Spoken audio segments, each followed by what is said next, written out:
During emergency surgery, my husband Alvin emptied our accounts, $237,000 gone overnight. She probably won't make it anyway, he told his brother while standing beside my hospital bed. When I discovered the betrayal, I smiled knowingly. The Kiao inheritance portfolio worth $1.8 million that my grandfather left me was something I'd never mentioned to him in our 12 years of marriage. The pain hit first, searing, white-hot agony radiating from my abdomen. Before we jump back in, tell us where you're tuning in from, and if this story touches you, make sure you're subscribed, because tomorrow I've saved something extra special for you.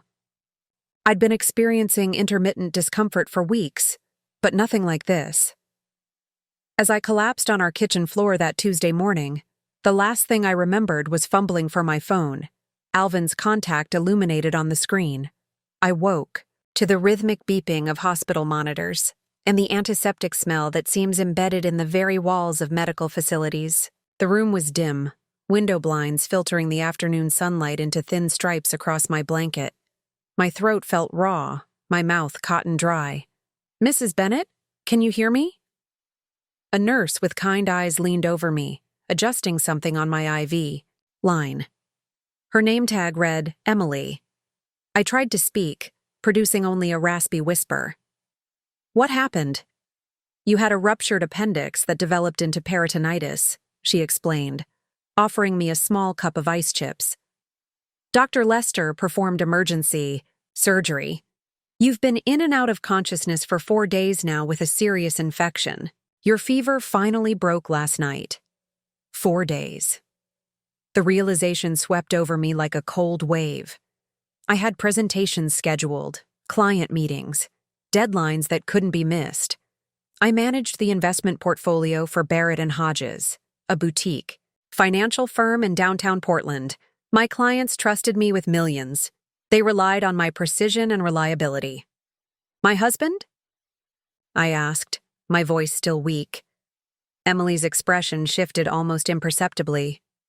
"He's been in a few times. I can call him if you'd like." Something in her tone made me hesitate. "What time is it?" "Just after 2 in the afternoon. Alvin would be teaching his university economics class now." I shook my head slightly. "Later is fine. My phone?" "Your personal items are in the cabinet," Emily said, retrieving my handbag. "Doctor says you'll need to stay for at least another week. The infection was quite severe. We almost lost you twice."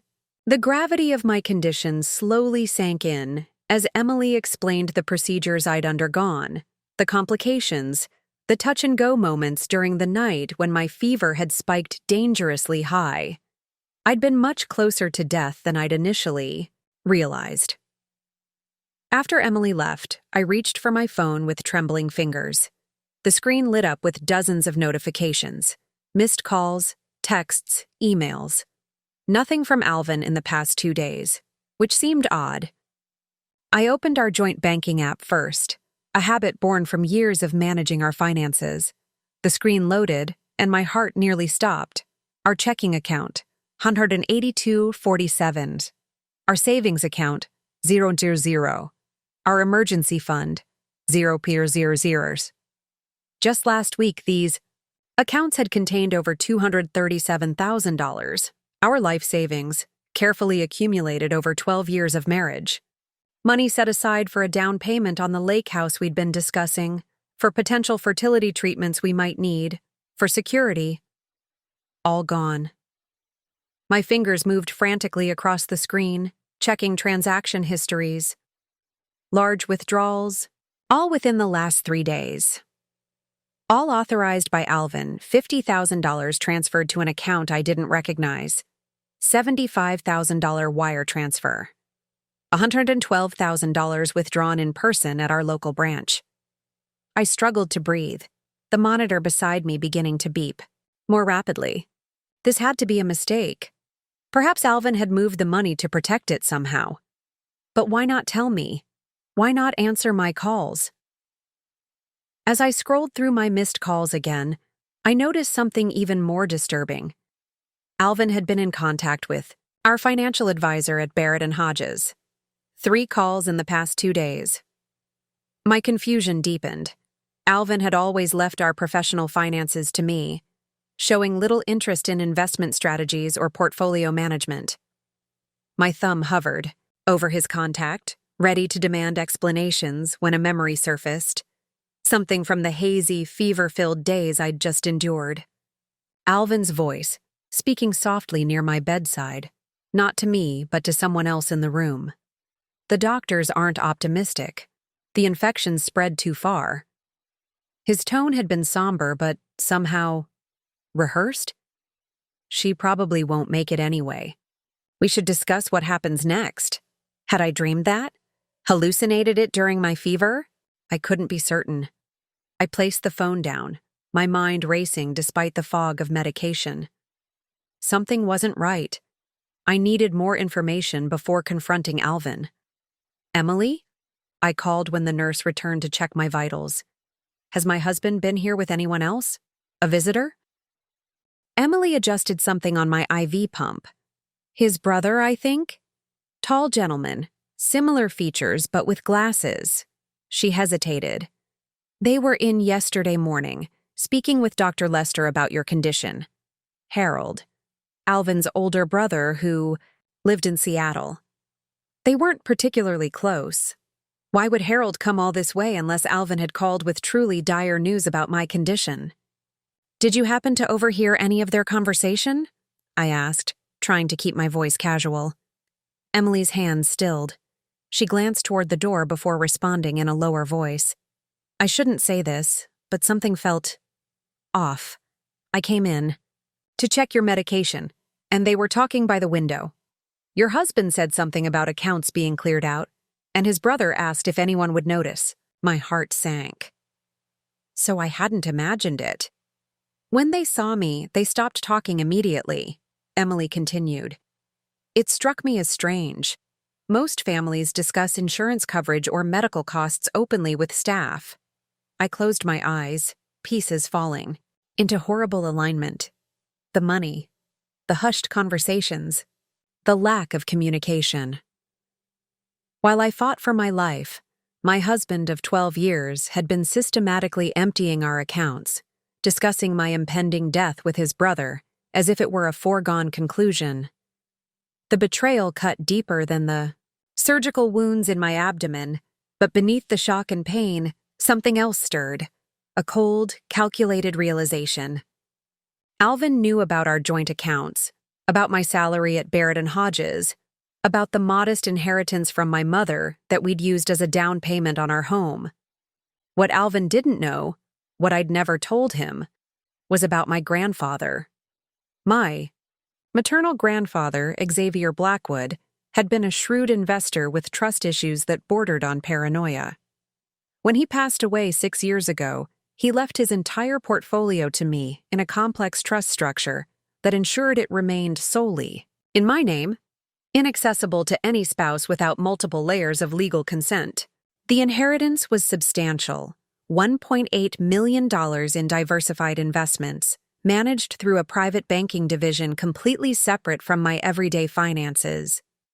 I'd never mentioned it to Alvin, not out of malice or distrust, but because of the strange stipulation my grandfather had included.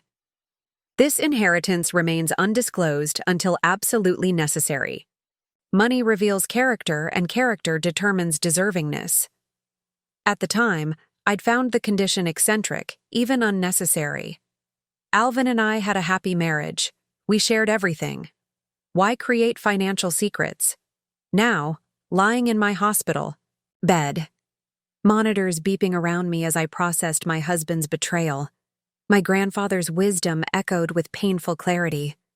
Money indeed reveals character. And Alvin had just shown me exactly who he was.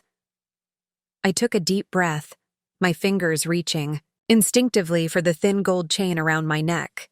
The tiny key pendant, which Alvin had always assumed was merely sentimental jewelry, was the physical access key to the safe deposit box containing all documentation of my hidden fortune.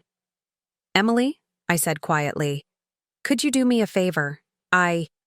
Preparing and narrating this story took us a lot of time, so if you are enjoying it, subscribe to our channel. It means a lot to us. Now back to the story. Need my laptop from home? The nurse looked concerned. You should be resting, not working. I offered a small smile that didn't reach my eyes. Trust me, this can't wait, and I'll need a witness for some documents I'll be signing. As Emily left to make arrangements, I stared out the window at the Portland skyline. What had my husband planned to do after I was gone? Run away with our life savings? Start fresh as if our 12 years together had meant nothing? He would discover very soon that underestimating me would be the most expensive mistake of his life. Emily returned the following morning with my laptop tucked under her arm and a concerned expression on her face. Your husband was at the nurse's station asking about your condition, she said, glancing over her shoulder. He seemed surprised when Dr. Lester mentioned your improvement. Did he come to see me? I asked, already knowing the answer. He said he had a faculty meeting to attend, but would return this evening. Emily placed my laptop on the adjustable table. I didn't tell him I was getting this for you. Thank you. The gratitude I felt went beyond the simple errand. In less than 24 hours, Emily had become my unexpected ally in a battle I was still trying to comprehend. Once alone, I powered up my laptop and accessed my secure email. 3 messages from my office, expressing concern about my absence and wishes for a speedy recovery. Nothing from Alvin, not even a text asking how I was feeling. The silence was deafening. I navigated to our joint credit card accounts. Just as I feared, they too showed unusual activity. Purchases at high-end men's stores, a reservation at the Four Seasons in Seattle, a receipt for a first-class flight to Vancouver. Alvin, who had always been frugal to the point of austerity during our marriage, was suddenly living like there was no tomorrow. Or rather, like there would be no me tomorrow. The betrayal crystallized, sharp and clear. This wasn't opportunistic theft committed in a moment of weakness. This was calculated, planned, executed with precision while I lay fighting for my life. He had waited until I was at my most vulnerable before making his move. I was still staring at the screen when there was a soft knock at the door. Dr. Lester entered, chart in hand, his expression serious. Mrs. Bennett, how are you feeling today? He asked, checking the monitors beside my bed. Physically or emotionally? I responded, turning my laptop screen away. He paused, studying my face. I understand this is a difficult time. Your condition was extremely serious, and recovery will be challenging. Did you tell my husband I was likely to die? The question came out more bluntly than I intended. Dr. Lester's brow furrowed. Absolutely not. While your case was certainly critical, at no point did I indicate to your husband that your death was certain or even probable. We discussed the seriousness of the infection and potential complications, but I was quite clear about our treatment plan and your improving prognosis. That's not what he told his brother, I said quietly. Dr. Lester placed my chart on the table, his professional demeanor softening slightly. Mrs. Bennett, Irene, I've been practicing medicine for 27 years. I've seen family dynamics under stress reveal unexpected patterns. Is there something I should know about your home situation? I hesitated, then decided transparency with my medical team could only help. My husband has emptied our accounts while I've been hospitalized. Over $200,000 gone. Dr. Lester's expression remained neutral, but his eyes reflected concern. I see. While that's not a medical issue, it could certainly impact your recovery environment. We can arrange for a hospital social worker if you'd like. Not yet, I replied, a plan already forming in my mind. But I may need your help with something else. The exact timeline of my condition and prognosis, documented officially, and possibly testimony about what information was conveyed to my husband. You're thinking legally, he observed. I'm thinking clearly for the first time in days. After Dr. Lester left, I took a deep breath and made the call I'd been avoiding. The direct line to Gianna Hartford the private wealth manager who handled my grandfather's inheritance.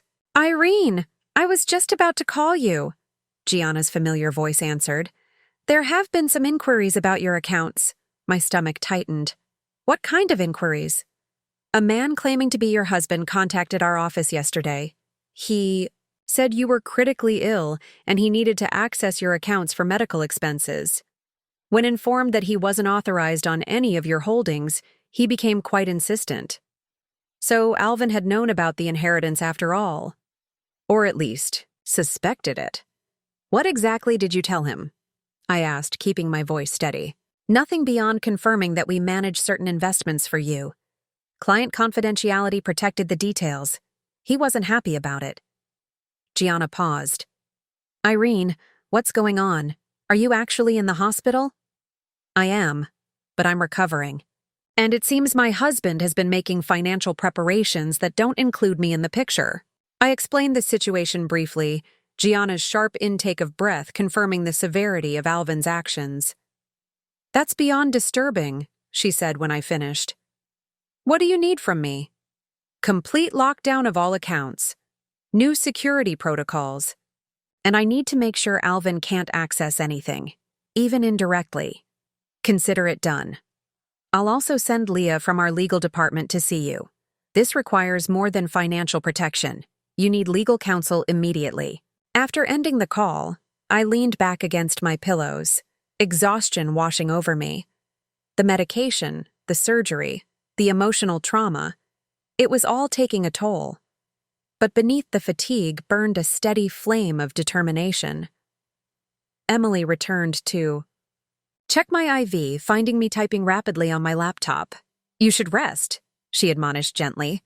I will, I promised. But first, I need to document everything. Times, dates, transactions. The digital trail Alvin thinks is hidden. Emily adjusted my pillows, her expression thoughtful. My sister went through something similar last year. Different circumstances, same betrayal. She said the hardest part wasn't the money. It was realizing. Her whole marriage had been built on shifting sand. I paused, looking up at her. How did she handle it? She hired the most ruthless divorce attorney in Seattle and took her husband for everything he was worth. Emily smiled slightly. She's in Hawaii right now, starting a photography business she always dreamed of. Despite everything, I found myself smiling too. I like your sister's style. I'll bring you something from the cafeteria, Emily said, heading toward the door. Oh, and Mrs. Bennett? Security knows not to let your husband in without calling me first, just in case you need. Time to prepare. As the door closed behind her, I returned to my documentation with renewed focus. Alvin had taught economics for 12 years, but he was about to learn an entirely different lesson about assets, liabilities, and the true cost of betrayal. Alvin finally appeared at 7:48 that evening, carrying a small bouquet of grocery store flowers and wearing an expression of practiced concern. I'd been waiting for him, my laptop closed and tucked away, my face carefully neutral despite the storm raging inside me. Irene, you're awake, he said, placing the flowers on the side table. His voice carried the appropriate amount of relief, but his eyes darted to the monitors as if assessing how much longer I might be tethered to them. The doctor said you've stabilized. That's wonderful news. Is it? I asked quietly. He pulled a chair beside the bed and took my hand in his. I resisted the urge to snatch it away. Of course it is. You had me terrified. They said the infection had spread throughout your abdomen, that your organs might be compromised. I studied his face, the face I'd woken up to for 12 years, the face I'd trusted completely. His dark hair was freshly cut, his typically casual academic style replaced with a new dress shirt I'd never seen before. A faint scent of unfamiliar cologne hung in the air between us. You've been shopping, I observed. His smile faltered slightly. Just a few things. Stress shopping, I guess. Everyone copes differently. Everyone certainly does, I agreed. Some people shop. Some empty joint bank accounts containing their life savings. The silence that followed was absolute. Alvin's hand went slack around mine, then withdrew completely. His expression cycled rapidly through shock, denial, and calculation before settling on contrived confusion. "What are you talking about?" he asked, but the slight tremor in his voice betrayed him. $237,000, Alvin. Transferred and withdrawn within 3 days, while I was fighting for my life in this hospital bed. He stood abruptly, pacing to the window. "You're confused. The medication, the infection, they can cause disorientation. We should call Dr. Lester." "I've already spoken with Dr. Lester," I replied calmly. "He confirmed he never told you I was dying. Yet you told Harold exactly that I probably won't make it anyway." Alvin's shoulders stiffened. When he turned back to face me, his expression had hardened. "You were eavesdropping?" Hard to eavesdrop when you're in a medically induced state to fight a massive infection. But apparently, even in that condition, my brain registered my husband planning for my convenient death. "This is ridiculous. I moved some money for safety reasons after your hospitalization. Identity theft is common when people learn about medical emergencies. I was protecting our assets. By booking first-class tickets to Vancouver? By reserving a suite at the Four Seasons in Seattle? By purchasing $4,000 worth of designer clothing?" I let the evidence speak for itself. Alvin's facade cracked.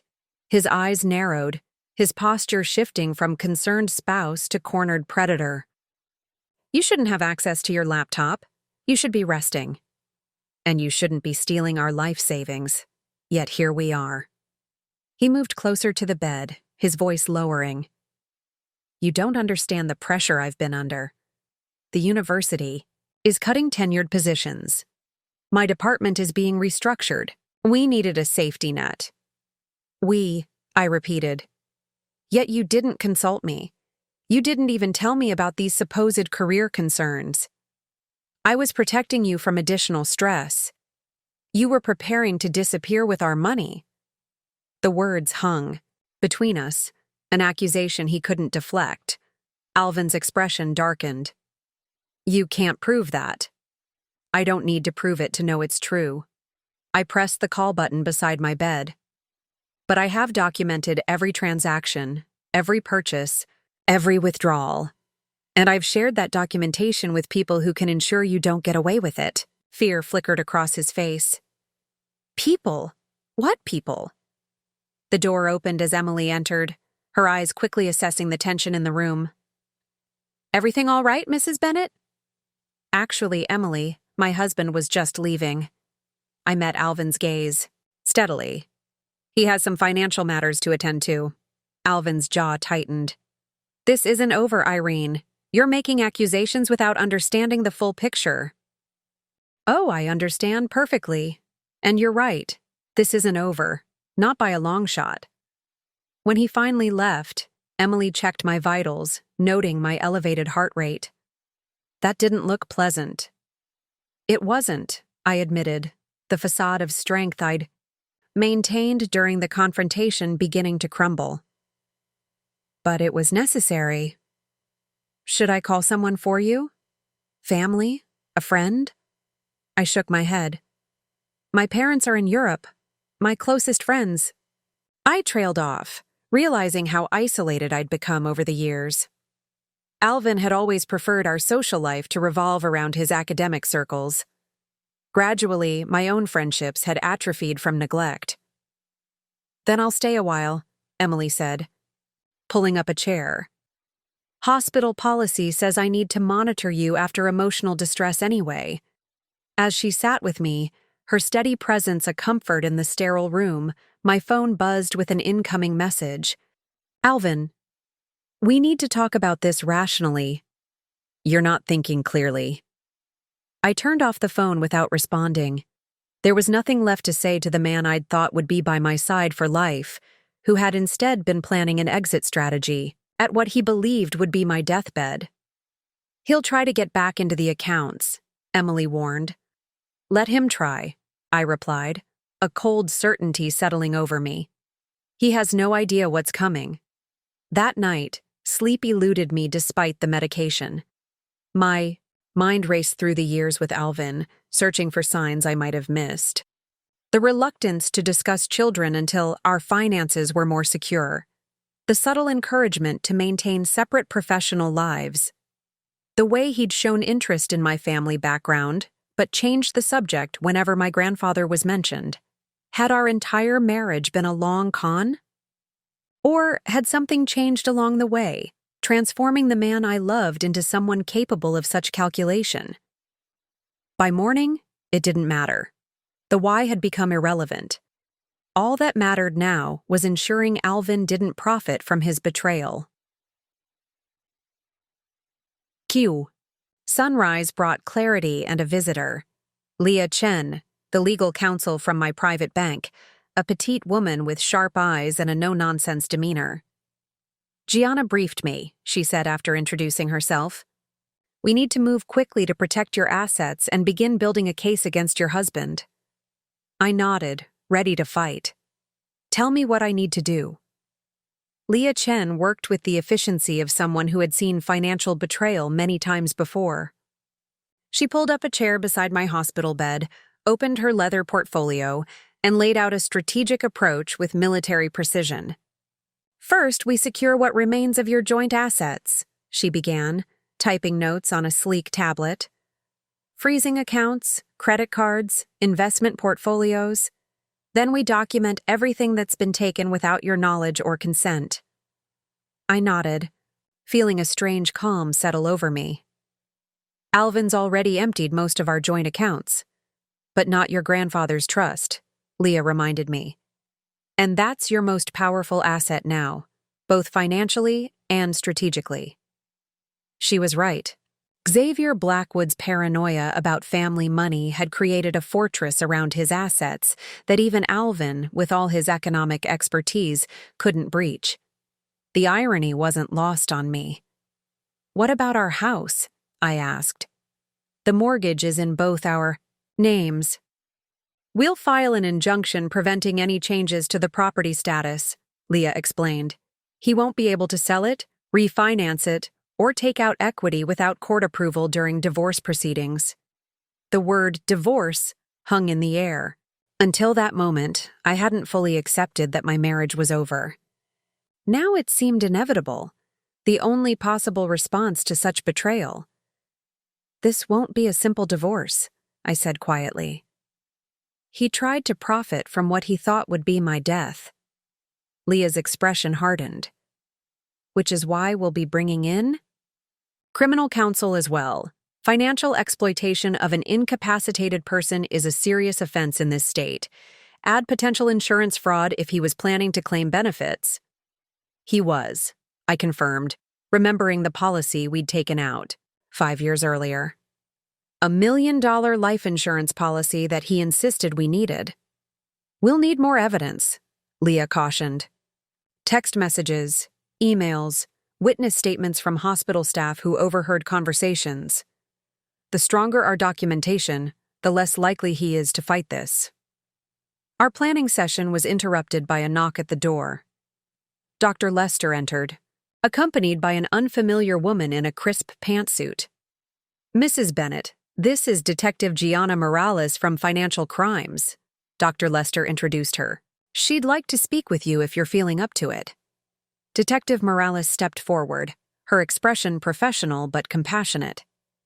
The hospital administration contacted us after certain concerns were raised about your financial situation during your incapacitation. I glanced at Dr. Lester, who nodded slightly. He had taken my concerns seriously enough to involve authorities. I'm already working with legal counsel, I indicated Leah, but I welcome the police involvement. This goes beyond a domestic dispute. For the next hour, I provided Detective Morales with a detailed account of everything I'd discovered.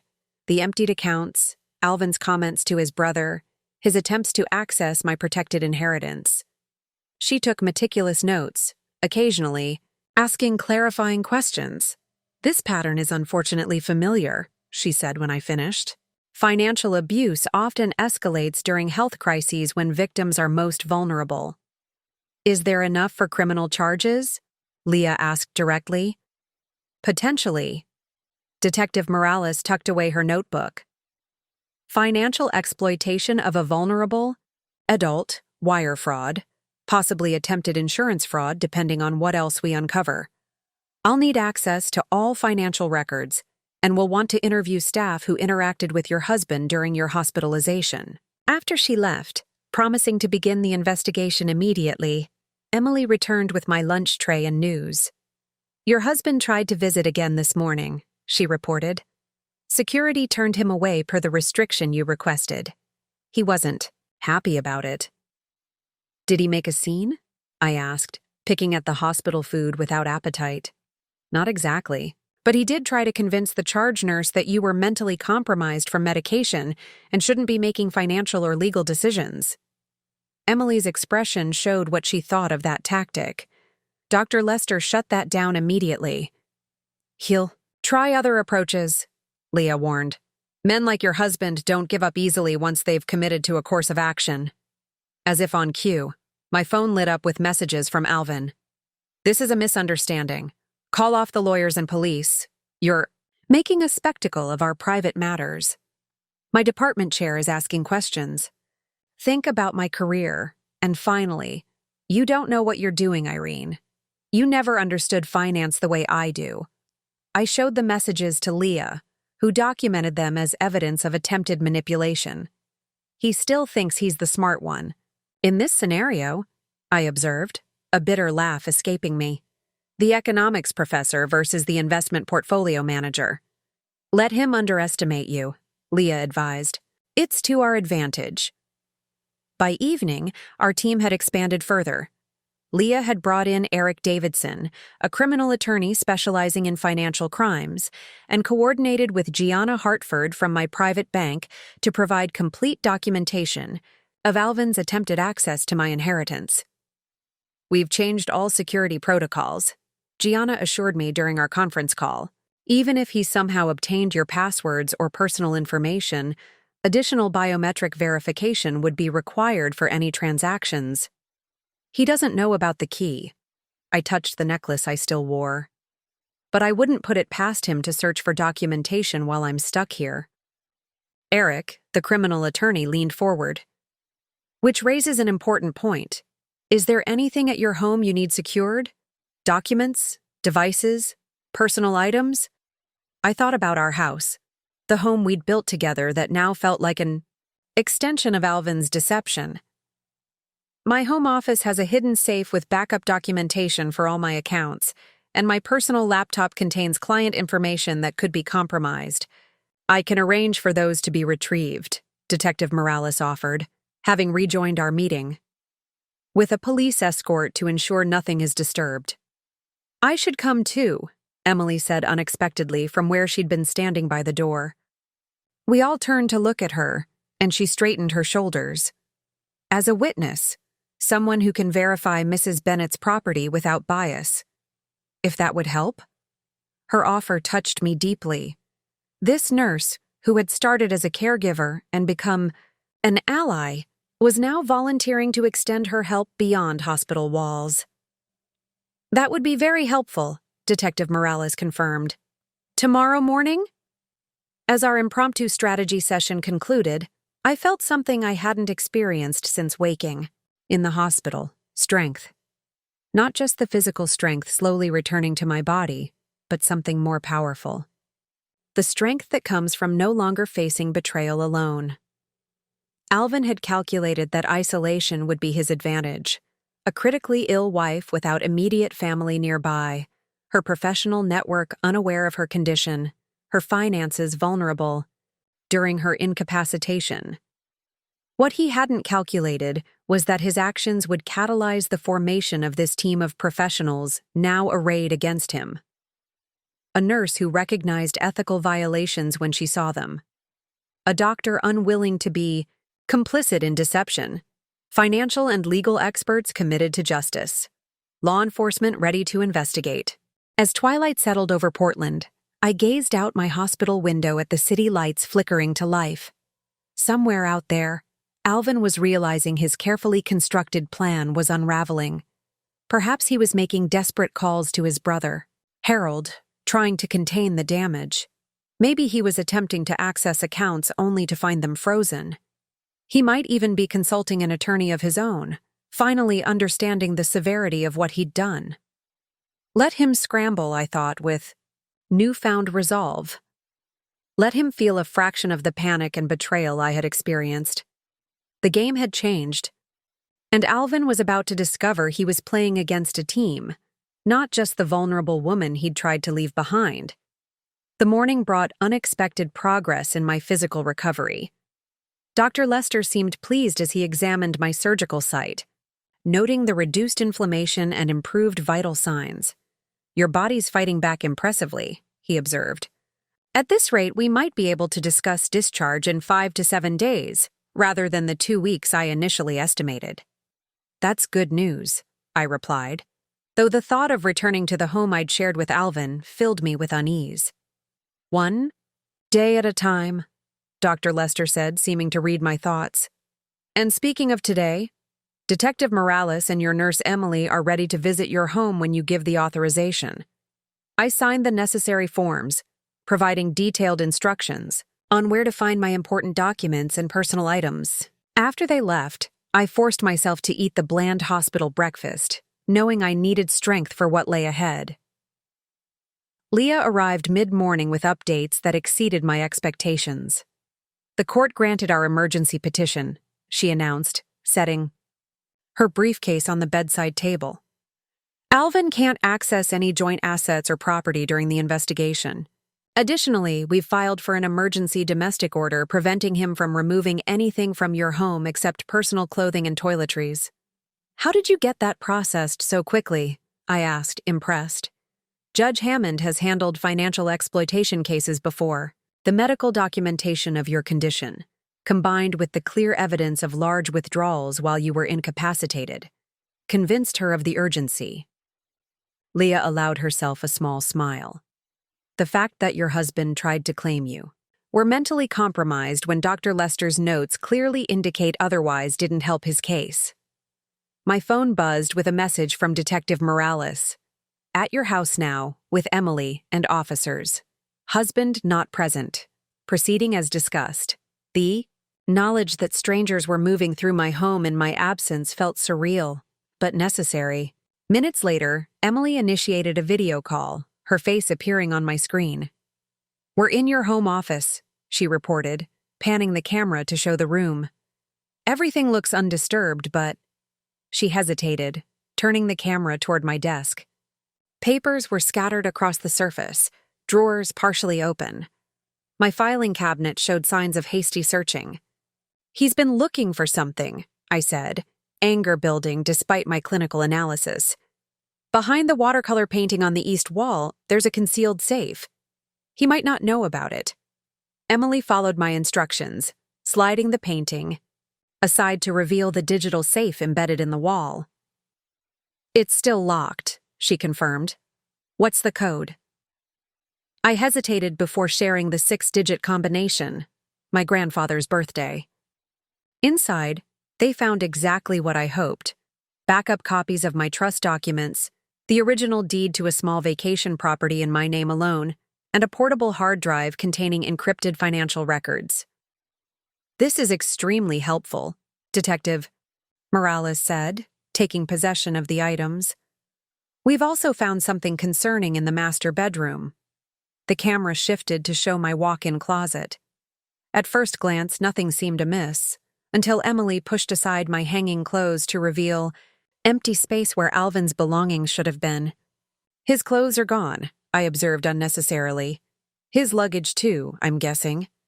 "Yes," Detective Morales confirmed, and based on the neighbor we briefly interviewed, he loaded several suitcases into his car 2 days ago, so he had been planning to leave. The evidence of premeditation would strengthen the case against him, but the confirmation of his intentions still stung. As they continued the search, more pieces fell into place. Hidden in Alvin's home office desk, they discovered printouts of luxury real estate listings in Vancouver, employment opportunities at Canadian universities, and, most damning, A folder containing information on legal name changes. He wasn't. Just planning to leave, Detective Morales said grimly. He was preparing to disappear entirely. Emily's face showed genuine shock as she held up a document for the camera. Mrs. Bennett, did you know about this bank account in Belize? I squinted at the statement featuring Alvin's name and a balance of nearly $90,000. No, I had no idea. Based. On the transactions, he's been making deposits for approximately 3 years, Detective Morales noted, reviewing the paperwork. Small amounts at first, gradually increasing. 3 years. The betrayal extended far deeper than I'd initially believed. While we'd been discussing renovating our kitchen, planning vacations together, attending his departmental dinners as a couple, Alvin had been systematically preparing for a life without me. There's something else, Emily said softly, holding up a small jewelry box. Inside was a woman's bracelet I'd never seen before, with a gift receipt dated just 2 weeks ago. The final piece clicked into place. This wasn't just financial betrayal, it was complete personal deception. The first-class tickets to Vancouver, the hotel reservation for 2, the expensive new clothes, the jewelry for someone else. Alvin hadn't just been planning to take our money. He'd been planning to start a new life with another woman, waiting only for what he believed would be my convenient death to set his plan in motion. I closed my eyes, processing this final betrayal. When I opened them again, my resolve had hardened into something unbreakable. Detective Morales, I said, my voice steady despite the emotions churning beneath. I want to press every possible charge. The revelation of another woman in Alvin's life shouldn't have surprised me, yet somehow it delivered the sharpest pain. Financial betrayal was one thing, a calculated crime that could almost be separated from emotion. But this evidence of romantic betrayal cut straight to my heart. We need to identify her, Detective Morales stated as the search of our home concluded. She could be a co-conspirator or another victim. I turned to Leia, who had been silently documenting everything. Discovered in my home. How do we find her? The bracelet might give us a lead, she suggested. Designer jewelry typically has a serial number, and the receipt could help trace the purchase. Within hours, Detective Morales had a name. Rachel Winters, an assistant. Professor in Alvin's department who had joined the university just 2 years prior. A quick social media search revealed a striking brunette in her early 30s with an impressive academic pedigree and a specialty in behavioral economics. She's collaborating with Alvin on a research paper, Eric reported after making a few calls to contacts at the university. Their names have been linked professionally for at least 18 months. The timeline aligned perfectly with the escalation of deposits to the Belize account. What had started as financial preparation had evolved into something more personal. Complete exit strategy from his marriage. We should talk to her, Detective Morales decided. She may have valuable information, whether she's aware of his plans or not. I was contemplating this development when Emily entered with an unexpected visitor, Dr. Harold Bennett, Alvin's brother. My heart rate spiked immediately, triggering an alert on my monitors. He insisted on seeing you, Emily explained apologetically. Security cleared him since he's family. Harold stood awkwardly at the foot of my bed, his resemblance to Alvin unsettling. The same dark hair, though Harold's was graying at the temples. The same lean build, though Harold carried himself with less confidence. Even their voices shared a similar timbre. The voice I'd heard discussing my probable death while I lay seemingly unconscious. "What do you want?" I asked coldly. Harold shifted his weight, adjusting his glasses nervously. "I need to explain something. Irene, about what you may have heard." "I heard plenty," I replied. "You and Alvin discussing my accounts being cleared out, how I probably wouldn't make it anyway. Does that sound familiar?" Harold's face paled. It wasn't what it sounded like. Then enlighten me. He pulled a chair closer but maintained distance, as if afraid to enter my personal space. "Alvin told me you were dying, that the doctors gave You less than a 40% chance of survival. He said you'd discussed contingency plans for your finances if something happened. We never had any such discussion, I stated flatly. I'm starting to realize that. Harold ran a hand through his hair, a gesture so like Alvin's that it made my chest tighten. Look, I'm not defending him. When he called me to Seattle saying you were critically ill, I came to support my brother. He was presenting himself as the devastated husband, preparing for the worst while hoping for the best. And the money? I pressed. He said he was consolidating accounts for simplicity during your medical crisis, that the transfers were temporary measures to protect joint assets while you were incapacitated. Harold's expression showed dawning comprehension of his brother's deception. I believed him. Why wouldn't I? He's my brother, and he's always been the responsible one, the planner. I studied his face, searching for signs of complicity. You were in this room when he said I wouldn't need the money where I was. Going, Harold winced. He was talking about moving funds to a special account for your long-term care if you survived, but remained compromised. At least that's what he told me. The explanation was plausible, but something felt off. Why are you here now, Harold? Why not stay loyal to your brother? A long silence followed before he reached into his jacket pocket and withdrew a folded document. Because I found this in Alvin's briefcase when he stayed at my place last night. He handed me what appeared to be a prenuptial agreement between Alvin and Rachel Winters, dated for the following month. He's planning to marry her, I whispered, the document trembling in my hands. In Vancouver, Harold confirmed, where divorces from incapacitated spouses can be expedited under certain circumstances. My legal team exchanged glances, the implications clear. Alvin hadn't just been planning to take my money and disappear with another woman. He'd been planning to legalize their relationship while I was supposedly dying, maximizing his claim to any assets that might come through inheritance or insurance. Why? Show me this? I asked Harold directly. He's your brother. Harold removed his glasses, suddenly looking older and very tired. Because my brother died the moment he decided to profit from your illness. The man planning this calculated betrayal isn't the Alvin I thought I knew. He stood to leave, pausing at the door. I've already given copies to the detective. And Irene? I'm sorry. For whatever part I played in this, however unwittingly. I'm truly sorry. After he left, the room remained silent as we all processed this new information. The prenuptial agreement provided concrete evidence of premeditation, strengthening both the criminal and civil cases against Alvin. We should bring Rachel Winters in for questioning immediately, Detective Morales said, already reaching for her phone. And update the court filing with this new evidence, Eric added, photographing the document. As they mobilized around me, I felt a strange calm settling over my thoughts. The pain was still there, perhaps it always would be, but now it was, accompanied by clarity. Every revelation, every betrayal, every discovered lie was another step toward justice. And justice, I was beginning to realize, would be the only thing that could truly begin to heal this wound. Rachel Winters arrived at the hospital that afternoon, not in police custody as I'd expected, but voluntarily and alone. Detective Morales escorted her to my room, where Leah and Eric had remained to provide support. Rachel was everything I wasn't. Tall, where I was petite, confident where I'd grown cautious, her academic brilliance matched by striking beauty. She stood in the doorway assessing me with analytical eyes that betrayed nothing of her feelings.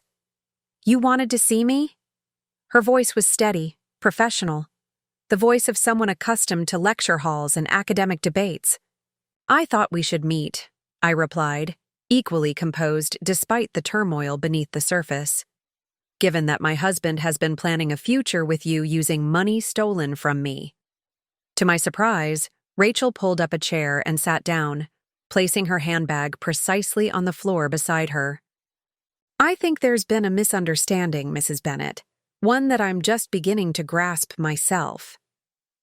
Detective Morales remained by the door, watchful but allowing the conversation to unfold.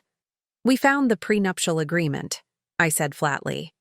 "And the jewelry he bought you. The hotel reservations for 2 in Vancouver." Rachel's expression shifted subtly. Not the guilt I expected, but something harder to read. "Did Alvin tell you we were involved romantically?" The question caught me off guard. "He didn't have to. The evidence speaks for itself." "The evidence can be misleading."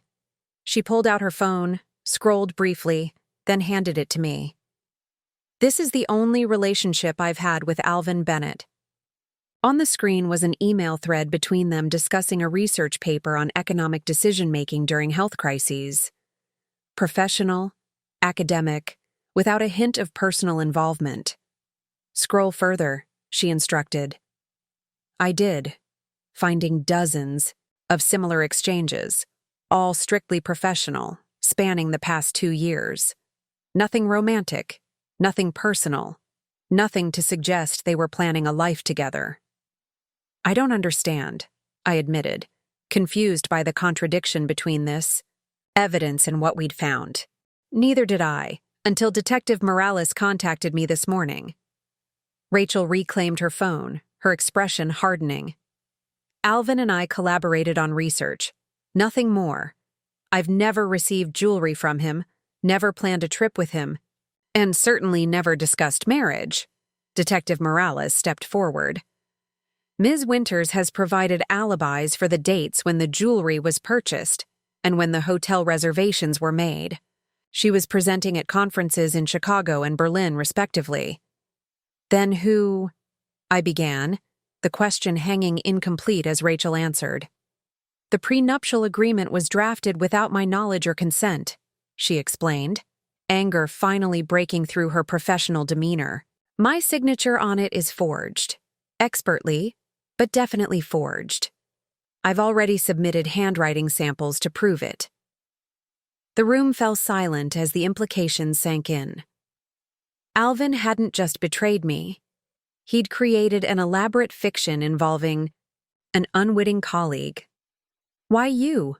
I asked finally. "Why create this specific deception?" Rachel's expression softened slightly. "I've been wondering the same thing. The best explanation I can offer is convenience. We worked together closely on research. He had access to samples of my signature on documents. And perhaps most importantly, I have no social media presence and keep my personal life extremely private. The perfect person to impersonate in a fictional relationship. It made a terrible kind of sense. Rachel's limited digital footprint would have made it difficult for me to discover the truth had I become suspicious." "There's more," Detective Morales interjected gently. "We've traced the transactions from your joint accounts. Most of the money wasn't used for luxury purchases as it initially appeared." She handed me a printout of transaction records. The bulk of our $237,000 savings had been transferred through a series of accounts before landing in an investment portfolio registered to an Alexander Bennett, a name I didn't recognize. "Who is Alexander Bennett?" I asked, scanning the documents. "That's what makes this case even more complex," Detective Morales replied.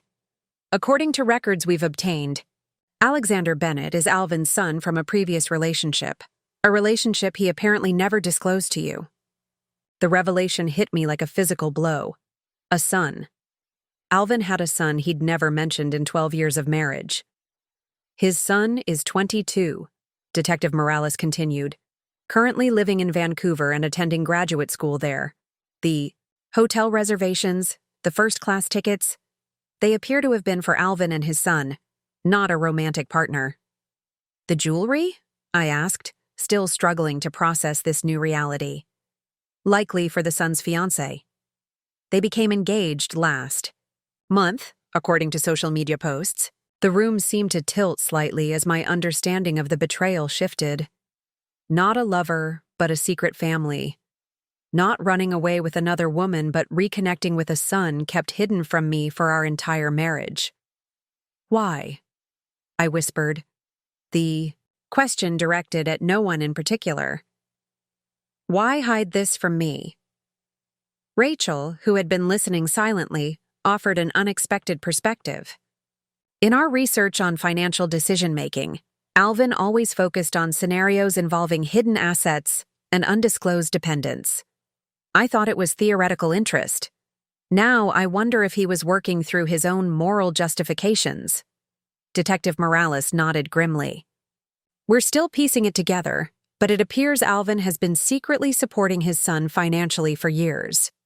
Your illness may have triggered a decision to consolidate those efforts and potentially leave the country to be closer to him. The betrayal remained, but its shape had changed, becoming somehow both more understandable and more painful. Not a romantic deception, but a fundamental lie about who my husband was, a secret life maintained throughout our marriage.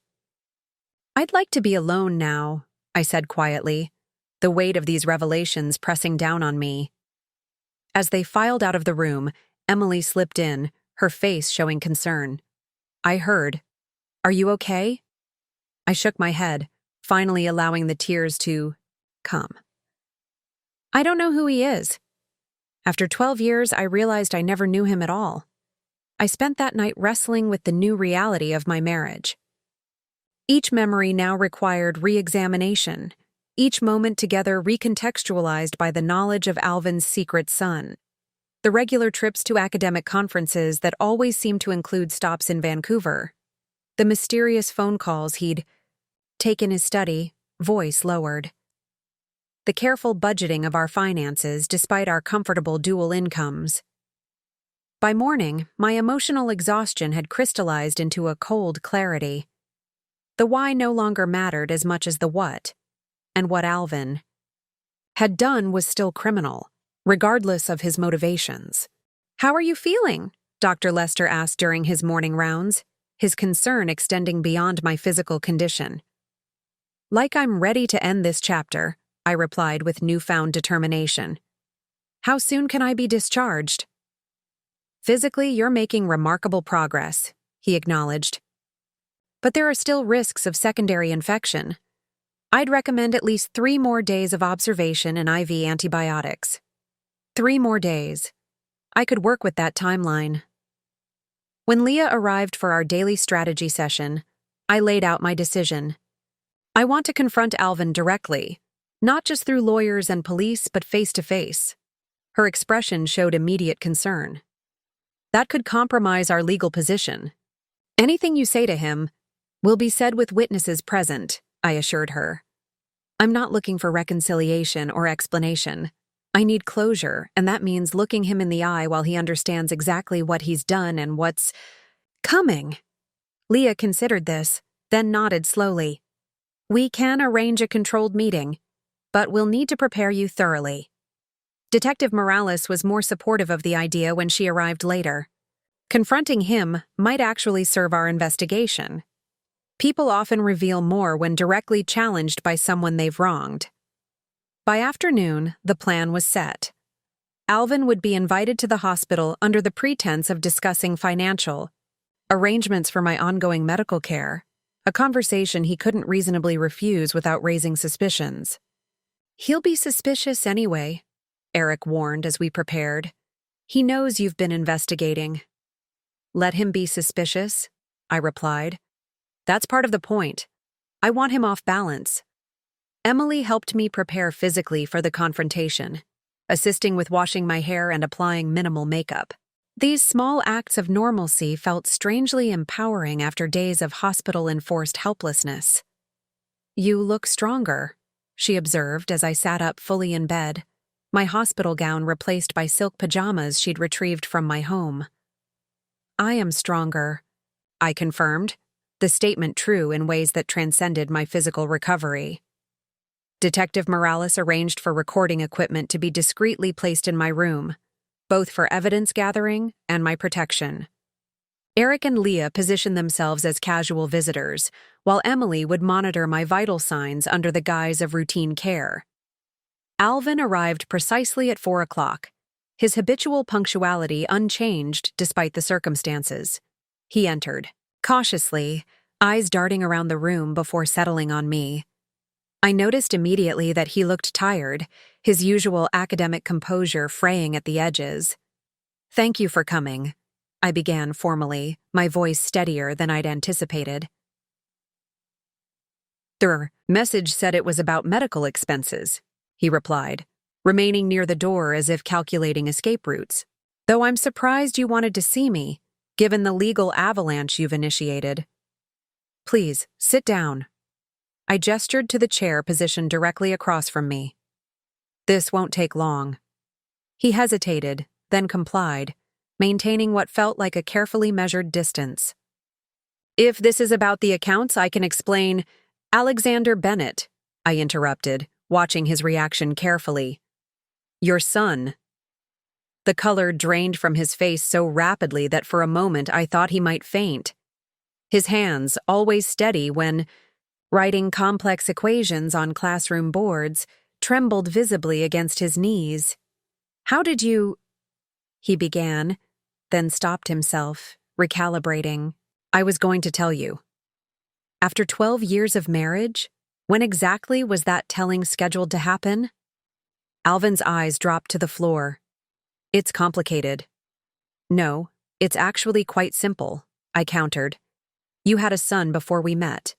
You kept his existence secret from me for our entire relationship. You systematically diverted funds to support him behind my back. And when you thought I was dying, you decided to empty our accounts and disappear to be with him in Vancouver." Each sentence landed like a physical blow, his shoulders hunching further with each accusation.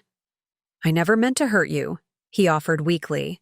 "And yet you falsified a prenuptial agreement with Rachel Winter's forged signature," I continued, my voice hardening.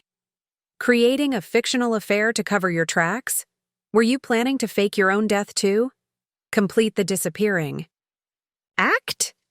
His head snapped up, genuine confusion crossing his features. "What? No, that's not— I never forged anything with Rachel." Detective Morales stepped forward from her position near the window. "We have the document, Professor Bennett, with Ms. Winter's forged signature and yours, apparently planning a marriage next month." Alvin's expression shifted from confusion to dawning horror. "I didn't create that, I swear. Yes, I was planning to move to Vancouver to be closer to Alexander, but there was no fake engagement, no prenup." "Then who created it?" I challenged. "I don't know," he insisted, his academic mind visibly racing through possibilities. "Unless—" He stopped abruptly, a new understanding dawning on his face. "Unless what?" Detective Morales pressed. "Unless it was Harold," Alvin said quietly. "My brother has always been envious of my life, my career, my marriage to Irene. He tried to date her first, you know." This was news to me, and my surprise must have shown on my face. "It was before we met officially," Alvin explained. "He saw you at a faculty event, tried to ask you out. You turned him down. When we started dating a few months later, he never quite got over it. The revelation cast Harold's recent cooperation in a new light. Had he been manipulating the situation, adding forged documents to escalate the charges against his brother? "Harold provided us with evidence against you," Detective Morales stated, watching Alvin's reaction. "Of course he did," Alvin laughed bitterly. "The perfect opportunity to finally take something from me while appearing to take the moral high ground." The conversation had veered into unexpected territory, adding layers of complexity to an already convoluted situation, but I refused to be distracted from the central issue. "None of this explains or excuses emptying our accounts while I was critically ill," I said firmly, pulling the focus back to his actions, "or lying about our entire marriage." Alvin's brief defiance crumbled. "No, it doesn't. I panicked when you went into the hospital. Alexander needed money for a medical procedure of his own, one not covered by his Canadian insurance. I'd been sending him smaller amounts for years, but this was urgent and substantial. When your condition worsened, I convinced myself you wouldn't notice if I took more than usual. You told your brother I was dying," I reminded him, "that I wouldn't need the money where I was going." "I never said that," he insisted, looking genuinely shocked. I told Harold your condition was serious but stable, that the doctors were cautiously optimistic. Another layer of potential manipulation by Harold? Or was Alvin simply lying to save himself? With so many deceptions uncovered, it was impossible to know where truth ended and falsehood began. Why keep Alexander secret all these years? I asked. The question that hurt the most, still unanswered. Did you think I wouldn't accept him? Alvin's expression softened with genuine pain. His mother made me promise. She didn't want me in his life at all initially. The agreement we reached was that I could provide financial support and occasional visits, but I couldn't acknowledge him publicly or integrate him into my new life, as she called it. When I met you, I'd already been living with this arrangement. For years. The longer I kept the secret, the harder it became to tell you. And now? Detective Morales interjected. Alexander turned 22 last month. The agreement with his mother is no longer binding. He's free to have whatever relationship with me he chooses, and His voice caught. I wanted to finally be his father openly. When Irene got sick, it felt like a sign that it was time to stop living a divided life. As explanations went, it wasn't entirely unsympathetic, but sympathy couldn't erase the criminal nature of his actions or heal the fundamental breach of trust in our marriage. Thank you for your honesty finally, I said, feeling a strange sense of closure despite the new questions his revelations had raised. But it doesn't change what happens next. Alvin nodded, resignation settling over his features. I know, and I'll accept whatever consequences come. He hesitated. I just hope someday you can understand that I never stopped loving you. I just never figured out how to reconcile the two halves of my life. As Detective Morales stepped forward to end the meeting, I realized something unexpected. Beneath the anger and betrayal, I actually did understand. Not enough to forgive, not yet, but enough to see the tragic human failing at the core of his deception. A man trapped by his own choices, never brave enough to risk losing either part of his divided life until crisis forced his hand. Goodbye, Alvin, I said simply as he was escorted from the room. It felt like the end of a chapter, if not yet the resolution of the story. The revelation about Harold's potential involvement cast the entire situation in a different light.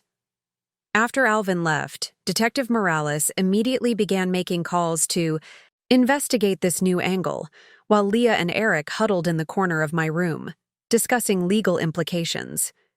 If the prenuptial agreement was forged by Harold rather than Alvin, it changes aspects of our case, Eric acknowledged, concern etched on his face. But it doesn't change the core issue, Leah countered. Alvin still emptied the accounts without authorization, while Irene was incapacitated. That stands regardless of his brother's manipulations. My mind was spinning, trying to separate fact from fiction, genuine explanation from convenient excuse. I'd spent days building a narrative of Alvin's betrayal that now had complications I hadn't anticipated. We need to speak with Harold again, Detective Morales announced, ending her phone call. Immediately. What did you find? I asked, noting her heightened urgency. The hotel reservation in Seattle wasn't made under Alvin's name or credit card. It was Harold's. And the timing of the jewelry purchase coincides with Harold being in Portland, not Alvin. This revelation hit me with unexpected force. Harold's apparent concern and cooperation had seemed so genuine, the devastated brother-in-law discovering his sibling's betrayal. Had it all been part of a more elaborate deception? I don't understand, I admitted. What would Harold gain from all this? Detective, Morales' expression was grim. We're still piecing that together, but financial records show Harold's company is on the verge of bankruptcy. He's leveraged to the hilt, with creditors closing in. And he knew about my grandfather's inheritance, I realized slowly. Alvin mentioned once that Harold had asked about my family's financial background. I thought it was just casual conversation at the time. Leah straightened, her legal mind connecting dots. If Harold created evidence to implicate his brother in more serious crimes while presenting himself as the concerned family member helping you, he might have been positioning himself to offer support during your recovery, Eric finished, gaining your trust while isolating you from Alvin. The thought sent a chill through me. Harold had seemed so sincere in his concern, so genuinely disappointed in his brother's actions. Had I been manipulated by both Bennett brothers? My phone chimed with a message from an unknown number. When I opened it, my breath caught. Mrs. Bennett, this is Alexander, your husband's son. I understand there's been a situation, and I'd like to speak with you if you're willing. I showed the message to the others, unsure how to respond. This could be enlightening, Detective Morales suggested. But proceed cautiously. We don't know what his relationship with Harold might be. After careful consideration, I agreed to a video call with Alexander, with my legal team and Detective Morales present but off camera. When the call connected, I found myself looking at a young man with Alvin's eyes and jawline, but a gentler expression. He sat in what appeared to be a small apartment, bookshelves filled with academic texts visible behind him. Mrs. Bennett, Irene. Thank you for speaking with me, he began, his voice carrying hints of Alvin's cadence but lacking the confident authority. I'm sorry we're meeting under these circumstances. So am I replied, studying his face for any sign of deception. How much do you know about what's happening? Enough to be concerned.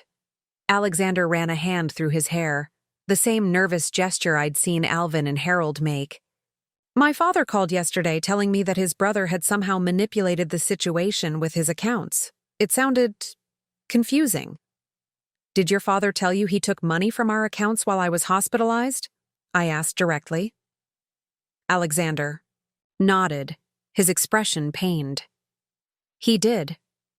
He also said it was to help with my medical expenses, which isn't entirely accurate. I did need surgery, a spinal procedure for a congenital issue, but I never asked him for financial help with it. Then, why take the money? According to Uncle Harold, my procedure would cost far more than my insurance would cover. He told my father he'd found a specialist in Vancouver who could help, but the treatment would require immediate payment of around $200,000. The pieces began falling into place with sickening clarity. There was no expensive specialist, was there? I guessed. No, Alexander confirmed. My procedure was covered by my university's international student insurance. When I told my father this, he seemed genuinely confused. That's when he started questioning what Uncle Harold had told him. Detective Morales leaned forward, her interest piqued. When did Harold first approach you about this supposed specialist? About 3 months ago, Alexander replied. Right around the time he suggested I should encourage Dad to move to Vancouver to be closer to me. The timeline aligned perfectly with my hospital admission. Did Harold ever mention my health to you? I asked. Alexander looked uncomfortable. He said you had ongoing health issues that made a long-term relationship unlikely, that you and my father had been growing apart because of these problems. His cheeks colored with embarrassment. I'm sorry. I realize now he was manipulating. Me too. The full picture was emerging with disturbing clarity. Harold hadn't just been adding forgeries to strengthen the case against his brother. He'd been orchestrating the entire situation from the beginning, creating a medical crisis for Alexander. That required immediate funds, suggesting Alvin move to Vancouver, planting the idea that my health was already failing before my actual emergency. Alexander, I said carefully, would you be willing to provide a formal statement about your communications? With Harold? Of course, he agreed without hesitation. I want to help fix whatever I can of this mess. And Mrs. Bennett? I'm truly sorry about your illness. Whatever has happened between you and my father, I never wished you any harm. His sincerity was evident, and I found myself believing him. Another victim in Harold's elaborate scheme, just as I had been. Just as Alvin, for all his own deceptions, had been. After ending the call, I turned to my team, a new resolve hardening within me. We need to find Harold. Now. Finding Harold proved unexpectedly difficult. His cell phone went straight to voicemail, his Seattle office reported he was working remotely, and his home appeared vacant when local police conducted a welfare check at Detective Morales' request. He's running, Eric concluded during our strategy meeting the following morning. The question is, what exactly does he have to run with? Not my inheritance, I assured them. Gianna confirmed all accounts remain secure and untouched, and we've frozen the joint accounts Alvin emptied. Detective Morales tapped her pen thoughtfully against her notepad. The money Alvin withdrew, the $237,000, where exactly is it now? It was a question we'd been so focused on the who and why that we hadn't fully explored the where. According to Alvin, he transferred most of it to an account Harold set up supposedly for Alexander's medical care, I recalled. But Alexander confirmed no such medical expenses existed. So Harold now has nearly $250,000 of your money, Leah stated flatly, presumably in an account we haven't yet identified. The realization struck me that Harold's plan had been elegant in its simplicity. Create a fictional medical crisis for Alexander. Convince Alvin to empty our accounts to pay for it. Position himself as my ally when the theft was discovered, potentially gaining access to my substantial inheritance as I recovered and grew to trust him. If I had died, as he might have hoped given the severity of my condition, Alvin would have been left with depleted accounts and facing criminal charges, while Harold walked away with the money and clean hands. We need to check flights, I suggested. If he's running, he might be headed to wherever he stashed the money. Within an hour, Detective Morales had confirmation. Harold Bennett had boarded a flight to Grand Cayman the previous evening, shortly after our confrontation with Alvin. Offshore banking, Eric said grimly. Classic move for hiding illicit funds. Can we pursue him internationally? I asked. It's complicated, Detective Morales admitted. But not impossible, especially with clear evidence of fraud and the paper trail we're establishing. My discharge from the hospital was scheduled for the following day, and Dr. Lester appeared pleased with my recovery as he conducted his final examination. Physically, you're healing remarkably well, he noted, reviewing my latest test results. But I'm still concerned about your home situation. Do you have somewhere safe to stay? The question caught me off guard. In all the chaos surrounding Alvin's betrayal and Harold's manipulation, I hadn't given much thought to the practical matter of where I would go after leaving the hospital. She can stay with me, Emily offered unexpectedly from where she stood preparing my discharge paperwork. I have a guest room that's never used, at least until you decide what to do about your house. Her kindness touched me deeply. From caregiver to ally to friend, Emily had become an unexpected constant during the most tumultuous period of my life. Thank you, I accepted, grateful for the solution. As my team continued working to track Harold's movements and recover the stolen funds, I found myself mentally preparing for the next phase. The acute crisis was evolving into something more complex, a long-term process of recovery, both financial and emotional. That evening, alone in my hospital room for what would be the final night, I removed the small key pendant from around my neck and held it in my palm. My grandfather's inheritance had remained secure throughout this ordeal, protected by his paranoid foresight about family and money. But the true value of his legacy, I was beginning to realize, wasn't just the financial security it provided. It was the independence it granted me in this moment of betrayal. You were right, grandfather, I whispered to the empty room. Money does reveal character. And sometimes, I reflected as I replaced the necklace, it reveals strengths you never knew you had. Leaving the hospital felt like emerging from a cocoon. The world outside seemed unnervingly bright and loud after days confined to the quiet rhythms of medical care.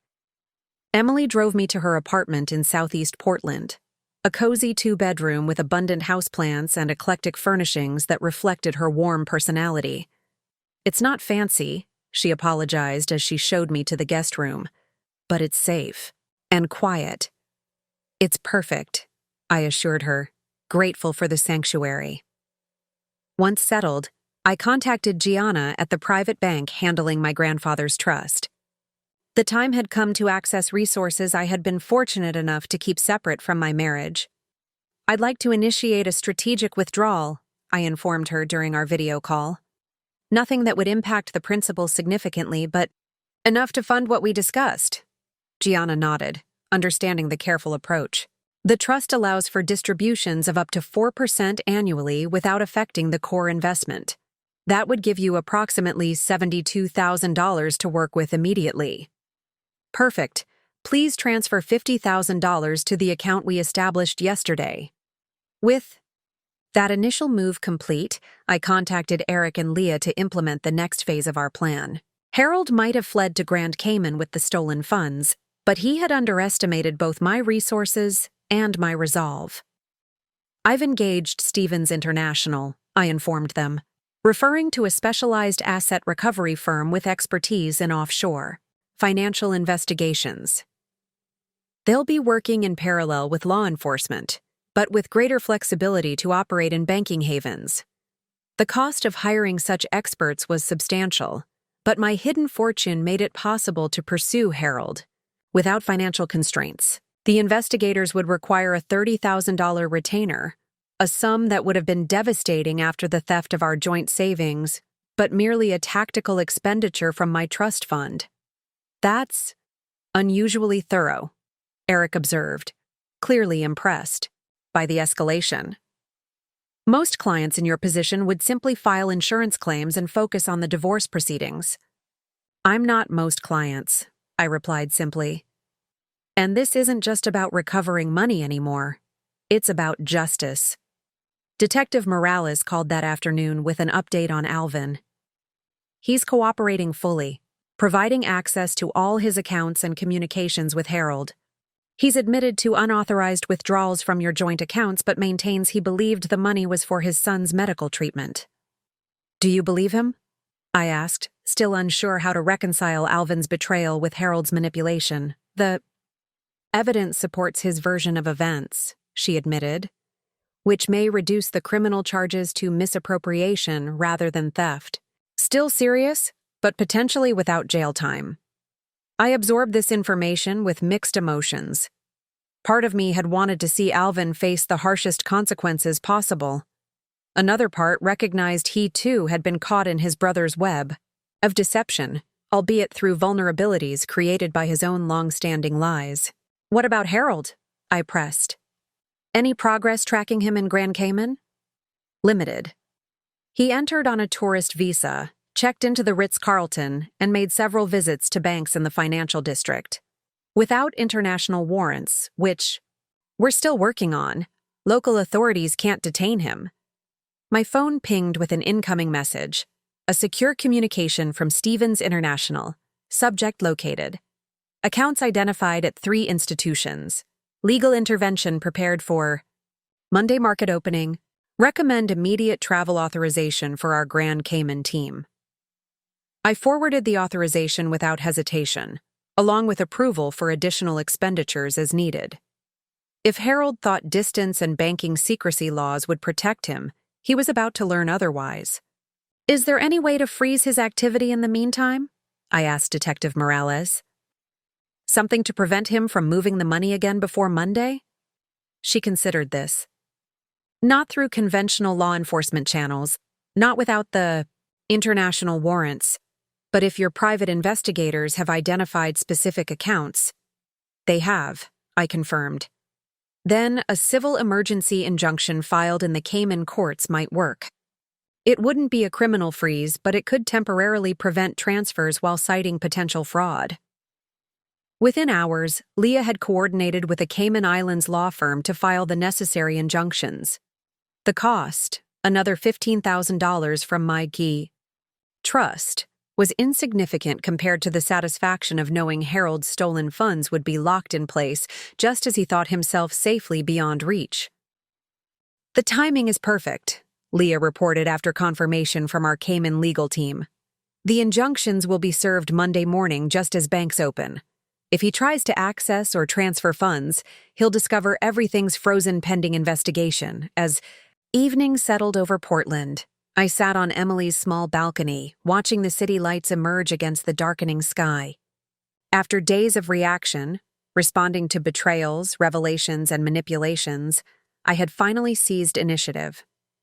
The hunter had become the hunted, though Harold didn't yet realize it. My phone chimed with an incoming call from an international SAO number. "Curious," I answered. "Is this Irene Bennett?" A male voice with a British accent inquired. "Speaking. Who is this?" "James Crawford, security manager at the Ritz-Carlton Grand Cayman. I understand you've been trying to locate a guest of ours, Harold Bennett?" My pulse quickened. "Yes, that's correct. Well, we've had a rather unusual situation develop. Mr. Bennett appears to have suffered some kind of anxiety attack in our lobby about an hour ago.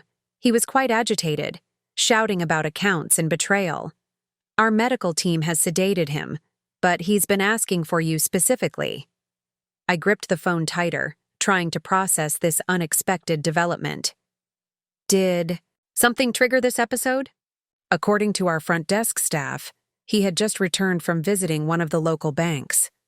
Apparently, he received some troubling news regarding his accounts. He kept mentioning Irene knows and something about hidden money. A cold smile formed on my lips as understanding dawned.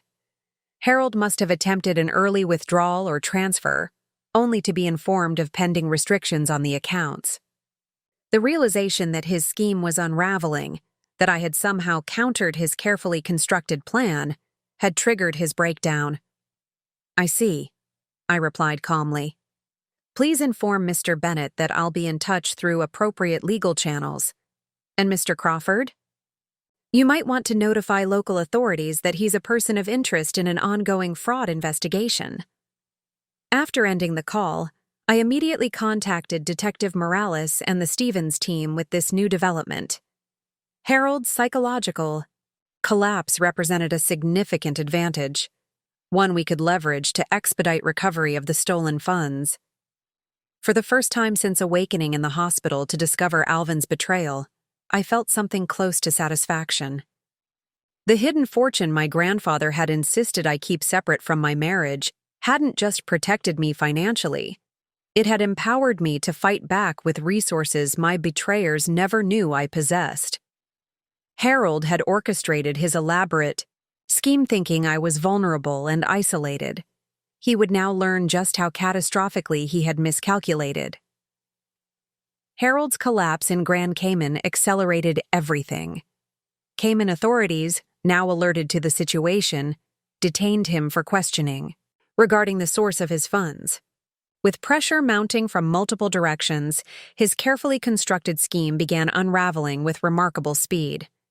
"He's agreed to voluntary repatriation of the funds," Eric reported during our morning conference call. "His attorney is positioning it as a misunderstanding between family members, hoping to mitigate criminal charges." "A misunderstanding?" I repeated incredulously. "He orchestrated the theft of our life savings while I was critically ill, manipulated his brother into being the fall guy, and fled the country with the money." "It's just legal posturing," Leah assured me. "The evidence against him is overwhelming, especially now that Alvin is cooperating fully with investigators." I'd spent the weekend at Emily's apartment, regaining strength and planning my next steps. My surgical incision was healing well, and the follow-up appointment with Dr. Lester had confirmed my physical recovery was proceeding ahead of schedule. Now it was time to reclaim the other parts of my life. I'd like to see the house today, I decided. Not to move back yet, but to assess the situation and collect what I need. Emily offered to drive me, and Detective Morales arranged for an officer to meet us there, a precaution she insisted upon until all legal matters were resolved. The sight of our craftsman-style home in the West Hills brought conflicting emotions. The carefully tended garden, the blue front door I'd chosen, the reading nook visible through the bay window, all reminders of the life I'd believed was real. Inside, the house felt both familiar and foreign. I moved through the rooms with Emily beside me, collecting essential items and personal possessions with a detachment that surprised even me. The framed photos of Alvin and me on our honeymoon in Greece, at academic functions, celebrating anniversaries. I left them all hanging, relics of a marriage built on incomplete truths. In my home office, I carefully packed my professional materials and the sentimental items that predated my relationship with Alvin. My grandmother's antique letter opener, the first dollar I'd earned as a financial advisor, the well-worn copy of Security Analysis that had launched my career in investment management. "Are you okay?" Emily asked gently as I paused before the bookshelf where Alvin and I had merged our collections, his economic theories intermingled with my financial analysis. "I think I am," I realized, somewhat surprised by the calm I felt. This house, these things, they're just the shell of what I thought my life was. The substance of who I am exists independently of all this. My phone rang with a call from Gianna. The news she delivered changed everything. "The funds are being returned," she announced. "All $237,000 from Harold's Cayman accounts, plus an additional $43,000 he apparently had in a Singapore account. The transfers should complete by tomorrow morning."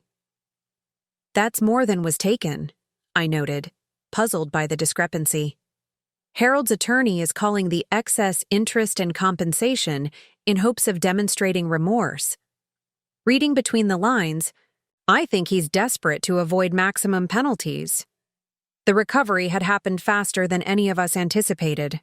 Harold's psychological breakdown had apparently convinced his legal team that a quick resolution offered his best chance to avoid the harshest consequences. "What happens now?" I asked. "The funds will go into the secure holding account we established. You can then decide how to distribute them, keeping them separate or returning a portion to joint accounts with Alvin, depending on how you wish to proceed with the divorce." The mention of divorce brought clarity.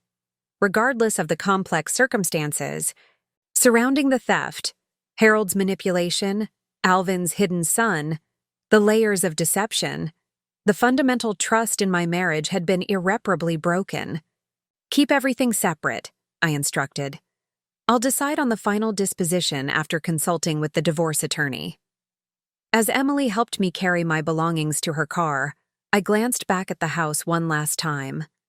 Whatever happened with the legal proceedings against Harold and Alvin, whatever division of assets eventually occurred through the divorce, I had already reclaimed what mattered most: my autonomy and the confidence to rebuild on my own terms.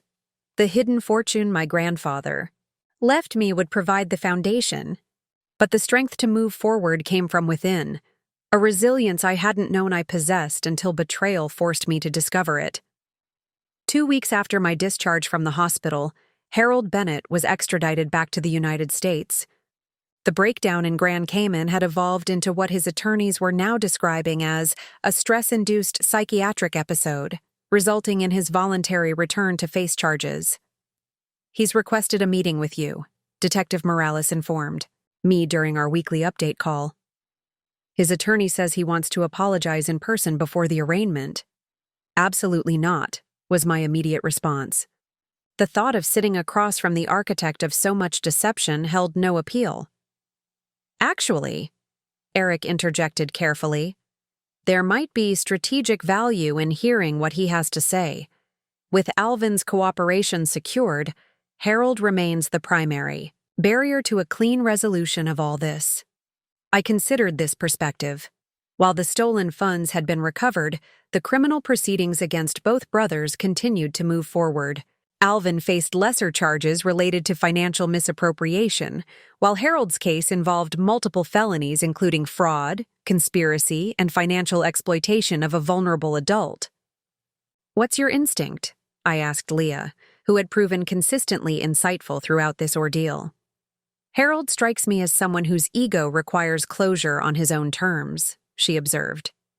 He likely can't stand that his carefully constructed plan fell apart so completely. Meeting with you gives him one last chance to control the narrative, but it also gives you an opportunity to understand exactly how this scheme developed. After careful consideration, I agreed to a supervised meeting at the district attorney's office. Detective Morales would be present, along with Eric to protect my legal interests. Harold looked diminished when they brought him into the conference. His usual confident demeanor replaced by a nervous energy that manifested in constant small movements. The designer clothes he'd favored were exchanged for a standard-issue jumpsuit, his normally perfect hair now unkempt. "Irene," he began immediately. "Thank you for—" "Let's skip the pleasantries," I interrupted, unwilling to endure performative gratitude. "You requested this meeting. Why?" Harold's eyes darted to his attorney, who nodded encouragingly. "I wanted to explain myself, not to excuse what I did, but to help you understand." "Understand what? How you manipulated your brother into stealing from me while I was fighting for my life? How you planned to position yourself as my savior while absconding with our savings?" He flinched at the directness of my assessment. "It wasn't supposed to happen that way. Not originally." "Tell me then, how was it supposed to happen?" Harold took a deep breath, seeming to organize his thoughts. "It started small. My business was failing, investments that went wrong, partners who pulled out. I needed a loan, but my credit was destroyed. I asked Alvin for help, and he refused? I guessed. No, that's just it. He agreed immediately, offered me $25,000 from your joint savings, but he made me promise never to tell you about it." Harold's expression darkened. "He said you were controlling with money, that you monitored every penny, that he had to hide financial decisions from you to maintain any autonomy in your marriage." The characterization was so wildly inaccurate that I nearly laughed. I had always handled our finances by mutual agreement, with complete transparency. "That's absurd. We made financial decisions together. That's what I realized later," Harold admitted. "But at the time, I believed him.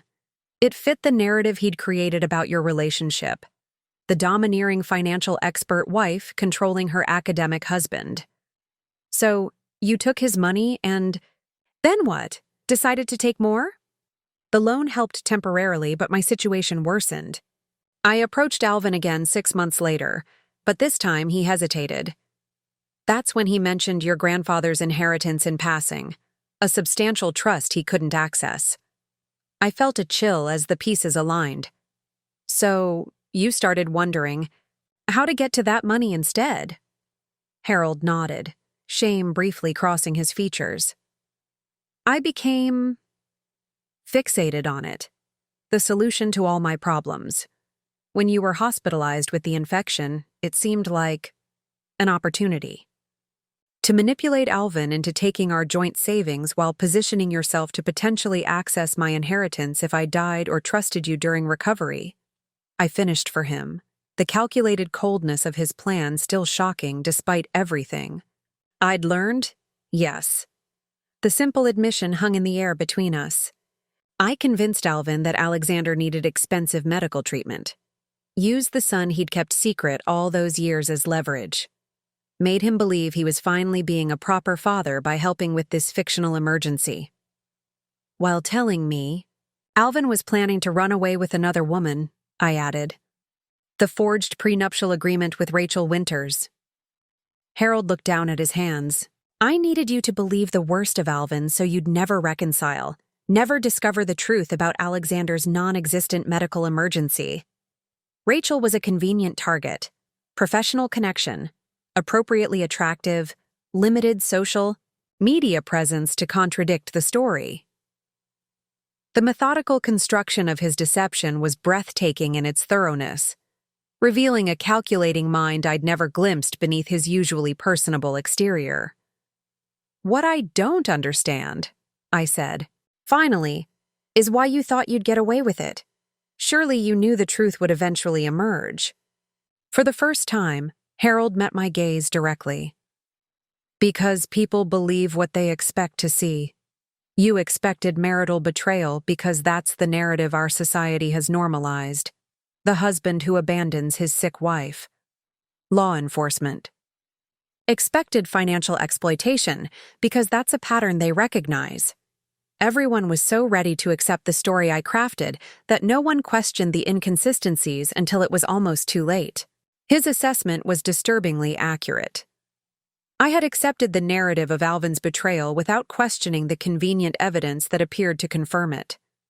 The violation felt doubly painful, knowing how easily I'd been manipulated during my most vulnerable moment. I am truly sorry, Irene, Harold offered, seemingly genuine regret in his voice. Not just for being caught, but for what I did. I became someone I never thought I could be. I studied him silently, searching for sincerity amid the performance. Whether his remorse was genuine or simply another calculated move to reduce his sentence remained unclear. Ultimately, it didn't matter. Your apology means nothing to me, I replied, my voice steady. But your confession will mean something to the prosecutor. I've heard enough. As I gathered my things to leave, Harold called after me. How did you do it? How did you track the money so quickly, arrange the Cayman injunctions? Alvin swears he never told you about my financial problems or where I might go. I paused at the door and turned back, allowing myself a small, satisfied smile. My grandfather taught me that money reveals character, Harold. He also taught me how to protect what's mine. The inheritance you coveted didn't just provide financial security. It gave me access to resources you never imagined I had. The confusion on his face was the closest thing to satisfaction I'd felt since this ordeal began. I left without another word, closing the door on Harold Bennett and the elaborate web of deception he'd woven around my life. 1 month after my confrontation with Harold, I signed the final divorce papers. Alvin had agreed to an uncontested dissolution, waiving any claim to the recovered funds or my inheritance. In exchange, I didn't pursue maximum restitution for his role in the financial misappropriation. It was a clean break, legally at least. How do you feel? Emily asked as we left the attorney's office, the manila envelope containing my divorce decree tucked into my handbag. Lighter, I replied, surprised by the accuracy of the word. Like I've set down something I didn't realize was so heavy. We celebrated with lunch at a small bistro overlooking the Willamette River. Emily had become more than just my temporary landlord during my recovery. She'd become a genuine friend, offering perspective untainted by the history I shared with. Alvin, have you decided what you'll do about the house? She asked over glasses of celebratory champagne. Sell it, I said with newfound certainty. Too many memories, too much deception built into those walls. I've already contacted a realtor.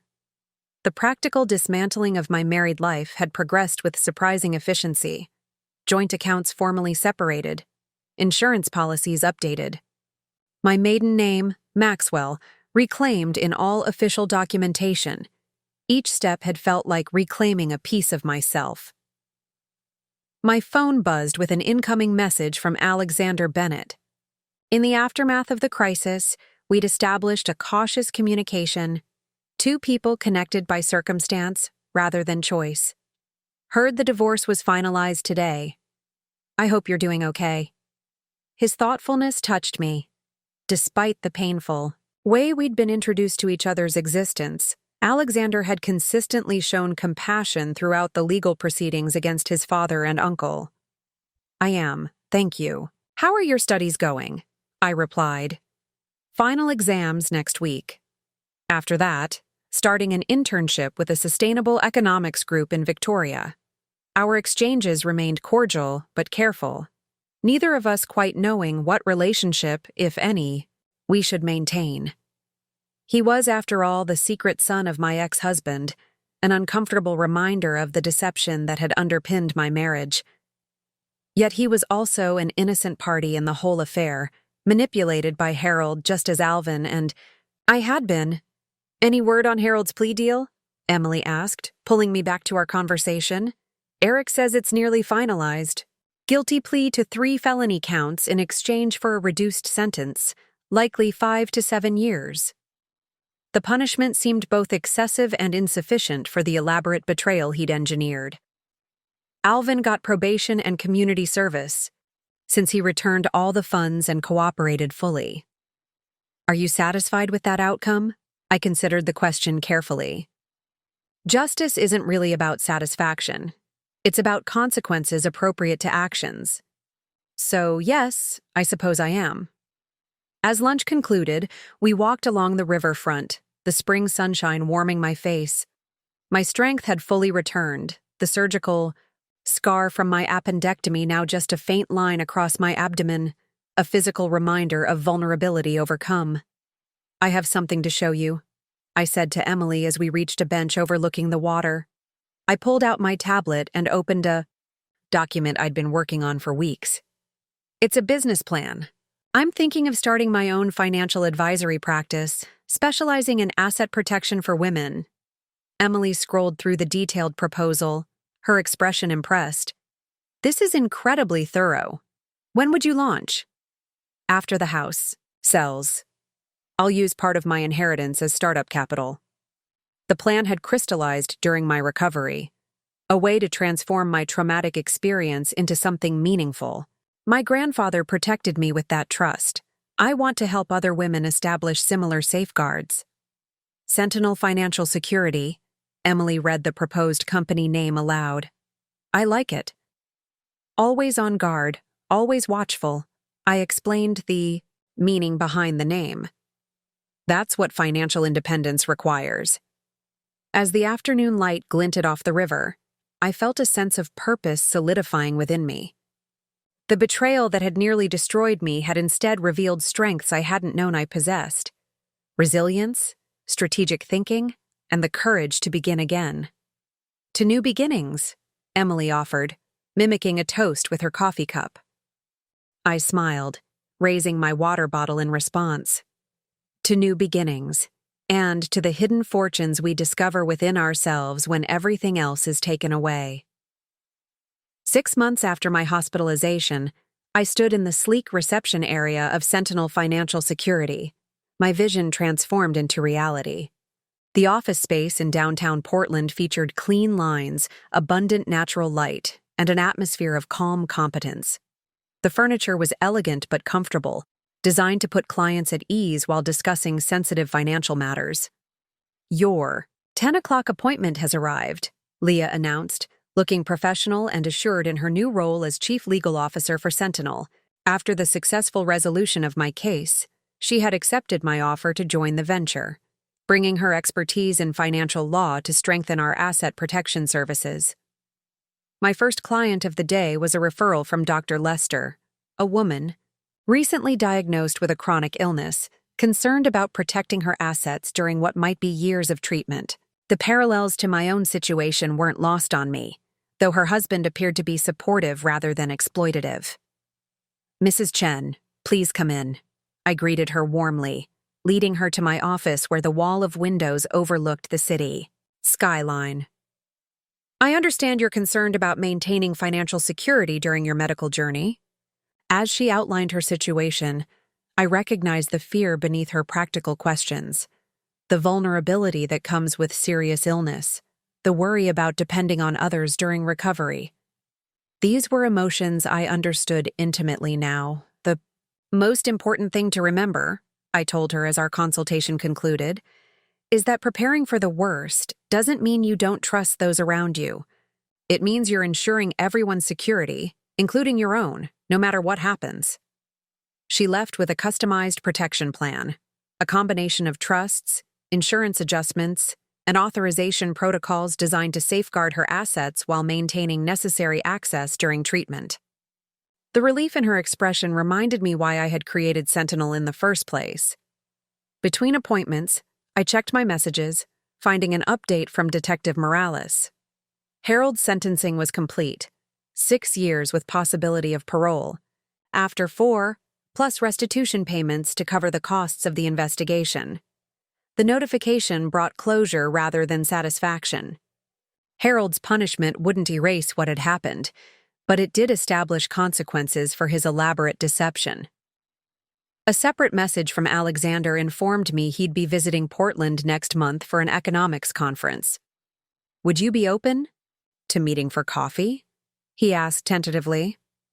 I pondered the request, still uncertain about what relationship, if any, I wanted with Alvin's secret son. After careful consideration, I replied affirmatively. Whatever happened with that meeting, it represented a choice made from strength rather than obligation. My final appointment of the day was with Emily, who had recently received an unexpected inheritance from a distant aunt.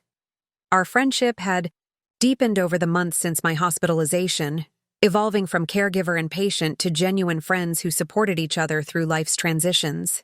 "I don't want to make the same mistakes my aunt did," Emily explained as we reviewed her newfound assets. "She kept everything in cash, hidden around her house. The family only found it because she left detailed instructions in her will.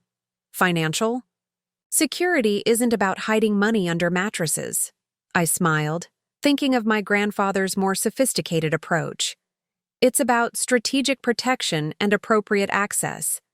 As we worked through her options, I reflected on how my perspective on wealth had transformed. Money wasn't just numbers in accounts or property deeds. It was a reflection of values, a tool for security, and sometimes a test of character.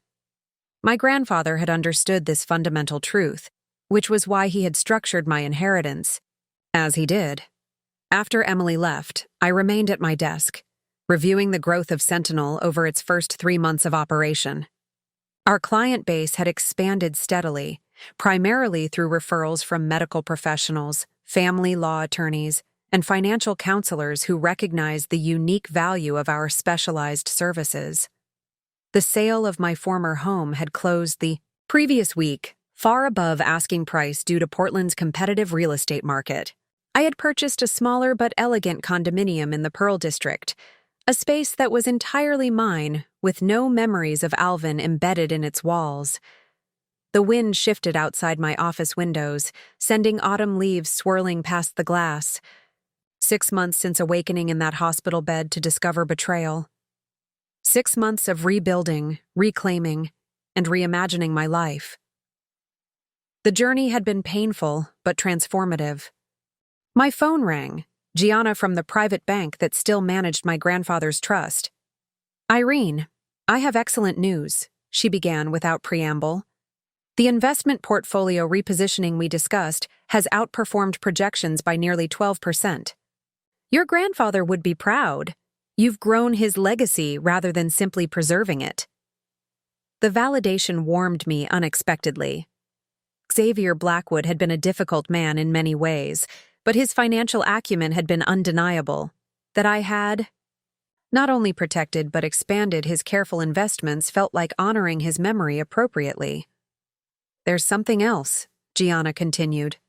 "We found an additional document in the original trust materials, a letter he left for you to be delivered when most needed.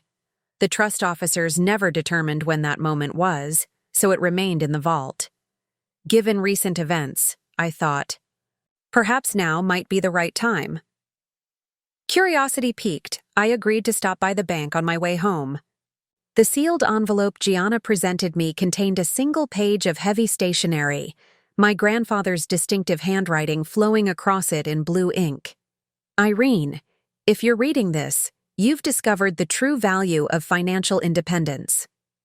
Money is never merely money. It is freedom, security, and the power to direct your own life when others might prefer to direct it for you. I kept my fortunes separate from those I loved, not out of distrust, but from clear-eyed understanding of human nature. Those who love us don't always love us wisely. Those who claim to protect us sometimes protect only their interests in us. The wealth I leave you is not a gift, but a responsibility. Use it to build, to grow, to secure yourself against whatever storms may come. And perhaps most importantly, use it to help others find their own financial sovereignty. Remember always, True wealth isn't measured in accounts or properties, but in the freedom to live authentically on your own terms. With pride in the woman you've become, Xavier Blackwood. Folded the letter carefully, vision blurring slightly as I tucked it into my purse. My grandfather had somehow anticipated the very lesson I'd learned through betrayal and recovery, that financial independence was about more than money. It was about agency, security, and the ability to rebuild when necessary. As I walked to my car, autumn sunlight warming my face despite the crisp air, I felt the weight of the letter in my bag, a connection to the past that somehow illuminated the path forward. My hidden fortune had saved me financially, but the greater gift had been the discovery of my own resilience. In the end, what Alvin and Harold hadn't known about wasn't just the money. It was the strength they never saw, the determination they never measured, and the spirit they never truly understood. 1 year to the day after I collapsed on my kitchen floor, I stood on the balcony of my condominium, watching the sunset paint Portland's skyline in gold and crimson. Sentinel Financial Security had grown beyond my initial projections, now employing a team of 6 specialists dedicated to helping women establish financial independence. That morning, I'd received a letter from Alvin, his first direct communication since the divorce. He was relocating to Vancouver permanently to be closer to Alexander, having accepted a position at the University of British Columbia. The letter contained no excuses, no pleas for understanding, just a simple acknowledgement of the pain his deception had caused, and his hope that I had found healing. I'd read it once, then filed it away, neither answering nor destroying it. Some chapters are best simply closed rather than revisited. As darkness fell across the city, I thought about the journey that had brought me here, from the vulnerable woman fighting for her life in a hospital bed to the founder and CEO of a thriving financial security firm. The betrayal that had nearly destroyed me had instead become the catalyst for transformation. If you're listening to my story, perhaps you're facing your own moment of betrayal or loss. Maybe you've discovered that someone you trusted has hidden parts of themselves from you, or perhaps you've awakened to find your security threatened in ways you never anticipated. I want you to know this. What was done to you does not define you. The actions others take against you reveal their character, not yours. When Alvin emptied our accounts, when Harold manipulated everyone around him, they believed they were demonstrating their power over my life. What they actually revealed was the fundamental weakness in their own characters. True strength never requires deception or exploitation of others. My grandfather understood something essential about resilience. He knew that security isn't found in blind trust, but in clear-eyed preparation. His gift to me wasn't just the financial safety net that protected me when betrayal came. It was the wisdom to understand that independence requires both vigilance and courage. Financial independence isn't just about having money.